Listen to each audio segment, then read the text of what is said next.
Hello everyone. In this video we're going to be learning about naming ionic compounds. So what that means is that we will be taking an ionic compound that's written in symbolic form like these, and we will be writing it in just English words. So I've given you a flowchart here that you can follow. This flowchart basically summarizes rules that you probably already learned either in class or in another video. Those rules look like this. So there were some rules for naming cations, and there were some rules for naming anions. But if you missed those or if you don't remember them, no fear, they are all summarized here in this flowchart. So instead of just looking at the flowchart first, we're going to jump into an example and we'll refer back to this flowchart as it is applicable to the example that we're doing. So let's start with Na2O. The first step in our flowchart is going to be to name the cation. The cation is the first element in the ionic compound. It's always written first every single time. And there are just two options for naming the cation. If the element is not a transition metal, you just give it the same name as the original element on the periodic table. Makes your life really easy. If the element is a transition metal, you need to add the charge in Roman numerals to the end of the name. So let's look up sodium on the periodic table. If we look at it, it's right here. It is not in the transition metal section. It's an alkali metal. So that means we don't need to add Roman numerals. We can just name it sodium. That's step one. Step two is to name the anion. So the anion is the negative ion. It's always written second. And if the anion is a single element, you're just going to add "ide" to the end of the name. You're actually going to change the ending to "ide." If it's made of multiple elements, you're actually going to need to look up its name in the polyatomic ion chart. For our example right here, the oxygen is just a single element, so we're going to change the ending of oxygen to "ide." So this will become oxide, and the whole name is sodium oxide. And that's it. So let's do another example. We've got Na2C2H3O2. So let's start with our cation. Again, our cation is sodium. So the first part of our name will just be sodium again. Sodium is not a transition metal, so it does not need Roman numerals. C2H3O2 is the anion, and it is made of multiple elements, which means we need to look it up on the polyatomic ion chart. And when we do that, we see that it is called acetate. And we just write the name acetate. We don't change the ending. We just write the name however it appears on that polyatomic ion chart. Okay, next example, let's do CuCl2. So Cu is our cation, it's positive. Let's look it up on the periodic table and see where it is. Cu is copper, and it is a transition metal. So looking at our chart, that means that it is going to need Roman numerals at the end to identify what charge it has. Let's go ahead and just write copper, and then let's leave some space for Roman numerals. And we'll come back to those when we figure out exactly what its charge is. Before we try and do that, let's look up the name of Cl. That is one element, and that is chloride. So we don't really need to look at the periodic table to figure out the name, because we already know Cl is chlorine.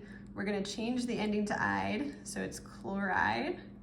But we do need to look at it on the periodic table to figure out what its charge is. And we need to know the charge of chloride in order to figure out the charge of copper. So chloride is a -1 ion. And this formula tells us that we've got two chlorides. So if I draw this, let me draw two Cl ions. And then what this formula is saying is that for every two Cl ions, I've got one copper ion. That copper ion needs to neutralize, neutralize the two chloride ions. So Since each of the chlorides is -1, that's a total charge of -2, which means the copper is going to have to be a +2 to neutralize those chlorides. And we'll show that +2 with a Roman numeral 2 in those parentheses. So basically, you use the charge of the anion to figure out what the charge of the cation has to be to cancel out the anions. We'll do a couple more examples that involve transition metals. So, CrNO3, 3. So if we look at the periodic table, again, Cr is chromium, it's a transition metal. So let's write its name and then let's leave a blank for those Roman numerals. And then let's look up NO3. NO3 is nitrate, and it has a charge of -1. So let's just write its name as nitrate. And maybe I should have pointed this out, but the reason we looked it up on the polyatomic ion chart is because it's made of 2 different elements. It's N and O, nitrogen and oxygen. So it has to be on the polyatomic ion chart. When we're doing these naming problems, you can only ever have 2 words. You should never have more than 2 words. So if you're trying to do something like chromium, nitrogen, oxygen, that's 3 words. You have a polyatomic ion involved and you need to look it up. So always just have 2 words in the name. Okay, so if we look at nitrate, it's got a charge of -1 and there's 3 of them. So if I draw this over here, it's like I've got 3 nitrates, -1. They're all -1 charge. And then I've got 1 chromium to neutralize them or balance them. So this is a total of -3. So that means my chromium has to be +3 to balance the charge. Okay, let's do a couple more examples. Let's do Ag2S. So Ag is the name for silver. And it is right here on the periodic table. It's a transition metal. And so let's go ahead and write its name. And then let's look up S. That is a single element. So we're just gonna change the ending to "ide."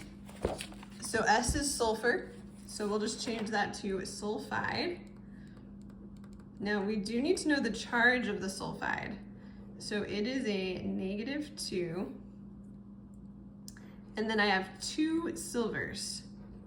So the number inside the parentheses, the Roman numeral, needs to be the charge of an individual silver ion. So for these 2 silver ions to balance or cancel out my sulfide, each of them is going to need to be a +1. So we'll put a 1 right there. Okay, so it'll be silver 1 sulfide. All right, last example. This one is a little bit weird. We've got NH4 in parentheses and then CO3 at the end. So it turns out that there is one positive polyatomic ion that you might see in these problems. It's called ammonium. So if you ever see NH4 plus, that is actually just ammonium. I know I should have put something about that in this flowchart, but just remember, if you see NH4, that is ammonium. You don't need to change the name or add Roman numerals, just leave it as is. And then CO3 is carbonate. So this is ammonium carbonate. Those were 2 polyatomic ions. All right, so that is how you name ionic compounds.